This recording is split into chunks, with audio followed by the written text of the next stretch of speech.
Imagine a stack of colorful boxes clinging to a steep green cliff. These boxes are houses painted in warm shades of lemon yellow sunset orange, deep rose pink. They seem to defy gravity, perched where the rugged coastline plunges into the sparkling Ligurian Sea. This is Cinque Terre, a string of 5 fishing villages that have captivated travelers for generations. The name, the Five Lands, hints at a collection of unique gems. Each village has its own personality, yet shares a dramatic landscape. Monterosso, Al Mare, Vernazza, Corniglia, Manarola, Riomaggiore. Together they form a national park and a UNESCO World Heritage Site.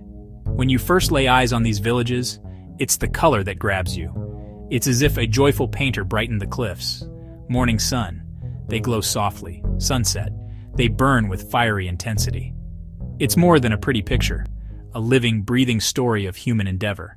For centuries, the people of Cinque Terre had 2 primary sources of livelihood, the sea at their feet and the difficult land at their backs. Fishing was a way of life, a tradition passed down through generations. Small, brightly painted wooden boats, called gozzi, would set out from the tiny protected harbors to catch anchovies, a local specialty. To cultivate this land, the people undertook a monumental task. They built thousands of miles of dry stone walls by hand.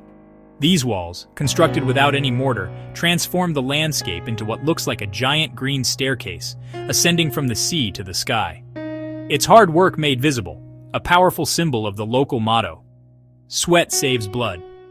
Grapevines were the most important crop, used to produce the region's famous wines, including the sweet amber-colored dessert wine called Cinque Terre. Olive groves also dotted the landscape, providing the liquid gold that is a staple of Italian cuisine. You can taste it in the local cuisine, which is simple, fresh, and delicious. A plate of pasta with pesto, freshly grilled seafood. You are partaking in a culinary heritage that is directly connected to the terraced vineyards you see on the hills and the fishing boats you see in the harbor. Let's start our virtual walk in Monterosso Al Mare, the westernmost and largest of the 5. This is the only village with a long, relatively spacious sandy beach, making it a favorite for sunbathers and families. While the old town retains the classic narrow lanes and historic buildings, brings you to Vernazza. For many, Vernazza is the jewel of the Cinque Terre, surrounding a small piazza that opens directly onto the sea. A medieval castle tower, Doria Castle, stands sentinel on a rocky promontory, is built right on the water's edge. Continuing east, we reach Corniglia, the only village not situated directly on the water. To reach it from the train station below, you must climb the Larderina, a long brick staircase with 382 steps, and sweeping views of the entire coastline. Its central lane is a charming level path that winds through the village.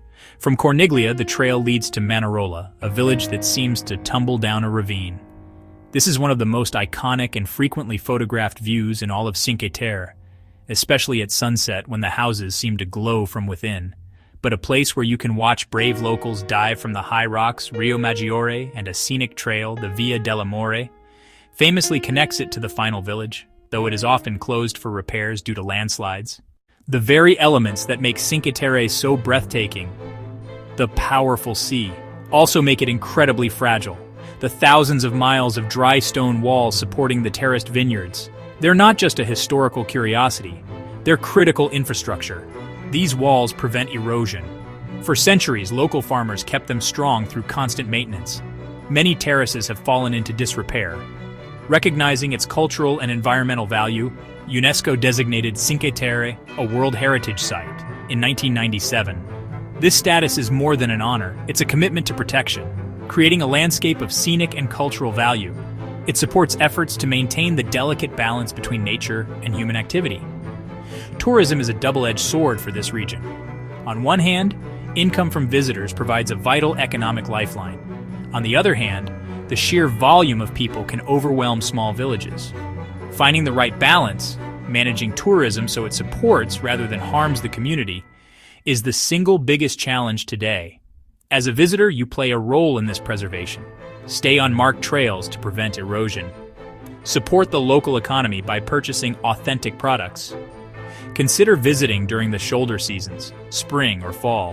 You become part of the solution, helping ensure the magic of the 5 lands endures. Cinque Terre is more than just a destination. It's an experience that stays with you long after you've left. watching the sun dip below the horizon, painting the sky in sea orange purple. The taste of fresh pesto on your tongue, bright green, tasting the landscape itself. Practical knowledge goes a long way. Best way to get around, train or foot. Regional train connects all 5 villages. Hiking trails link the villages, unforgettable. But check status first. Wear sturdy shoes, not flip-flops. Rio Maggiore, easternmost, often first stop from La Spezia. Steep main street down to a tiny harbor with tower houses. Couple enjoying white wine on a balcony overlooking the sea at sunset in Rio Maggiore. Via dell'Amore begins here, cliff-hugging toward Manarola. Consider this your warm invitation. Come and see the colors for yourself. Walk the narrow streets, climb the ancient steps. Sit in a piazza and watch the world go by. Church bells, breathe in the fragrant air, let the beauty wash over you. If you learned something new, hit like and subscribe.